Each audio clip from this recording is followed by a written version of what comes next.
Hello, good day everyone. My name is Nina Valerie Paraheli and I will be discussing the top 3 biggest environmental issues in the Philippines in 2022.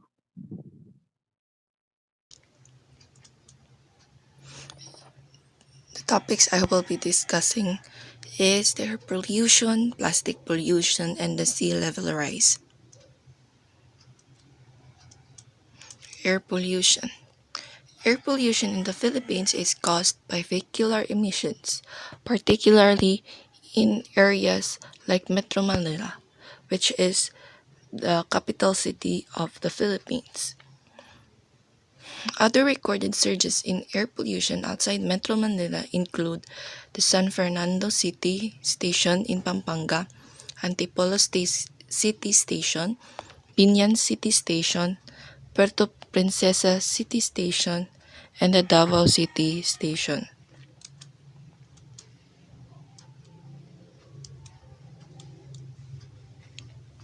For the most part, air pollution in the Philippines stems from the burning of fossil fuels. Considering that 53% of the population is without access to clean fuels and technology for cooking. This is bound to further exacerbate air quality in the long run. According to William Cunado, Environmental Management Bureau Director at the Department of Environment and Natural Resources, or DENR, lifting COVID 19 restrictions particularly deteriorated air quality in Metro Manila.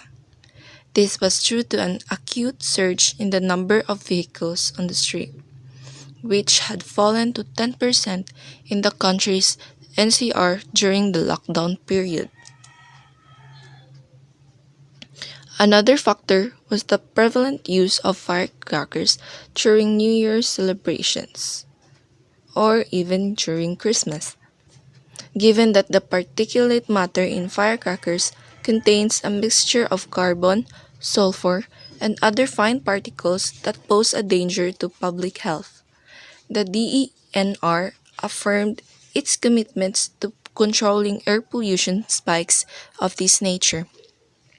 However, for this approach to be successful, it would require local government units to enforce the available Executive Order 28 on the controlled use of firecrackers.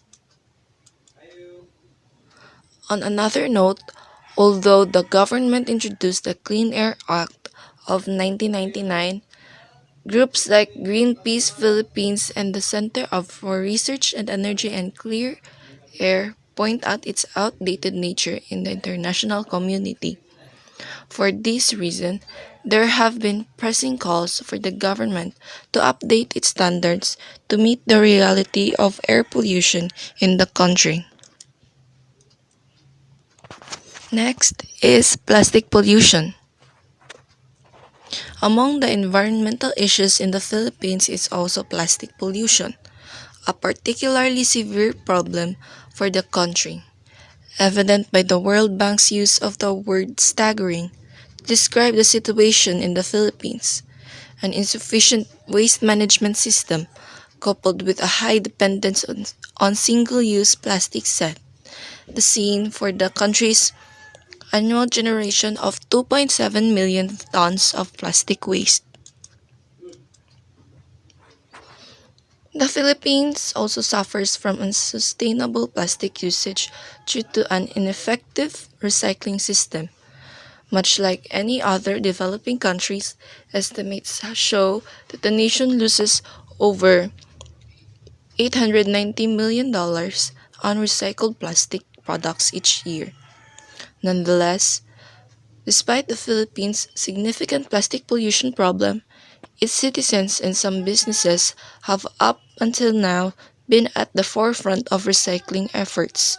For instance, businesses like Infinity A Trading and Marketing Corporation purchases discarded plastics from scrap dealers, convert it into pellets, and then resell the raw materials as components for remaking food cartons and bottles. While critics trace the Philippines' plastic pollution problem to the poor enforcement of laws, the government nonetheless introduced its Extended Producer Responsibility Act in 2022. With this new law in play, companies are mandated to create EPR programs for plastic waste reduction, recovery, and diversion. Accordingly, by 2028, companies are expected to have achieved 80% offset or recovery of their plastic product footprint. Next is the sea level rise, which is commonly used caused by global warming. Floods in the Philippines have been frequent. This comes after the nation topped this year's World Risk Index, which uses sea level rise as one of its indicators because of it is a cause of coastal flooding. According to EarthErg's prediction, in if the current trend continues, residents of Manila, the nation's major city, will be relocated by 21,000 2,100. At this time, Manila is already subsiding at a rate of 20 millimeters per year, more than 10 times faster than the average rate of sea level rise. So far, vegetation efforts have not been very successful. Nonetheless, the DENR announced a plan to install infrastructures like floodgates, pumping stations, box culverts, and additional drainage connection systems. This was in addition to declogging operations carried out across drainage canals in Metro Manila. Accordingly, DENR also plans to particularly focus on the city's low-lying areas to abate coastal flooding. Flood mitigation may be crucial to the Philippines' strategy on sea level rise.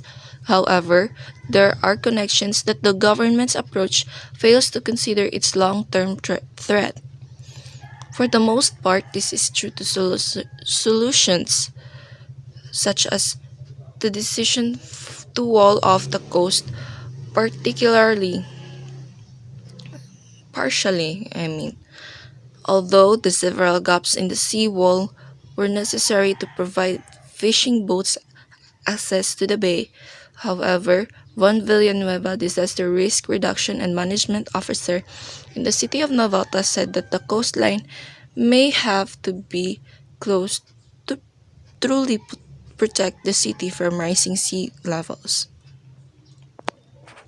So, what can you do to help or to make the world a better place, or to make the Philippines more sustainable? Since we are I am still a student, I will be only sharing to you what you can do as a student. First is joining a community can be one of the best ways to help and make a big impact.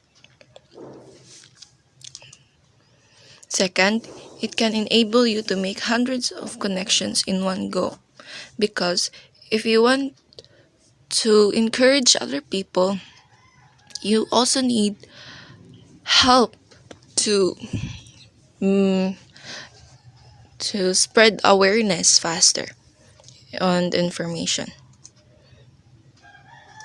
And lastly, a group of people working together can have more impact than doing it by yourself. Becoming a member to support and encourage other people to join the cause as well. And that's it for today. Thank you for listening. The reference I got this information from is from EarthOrg. Thank you and goodbye.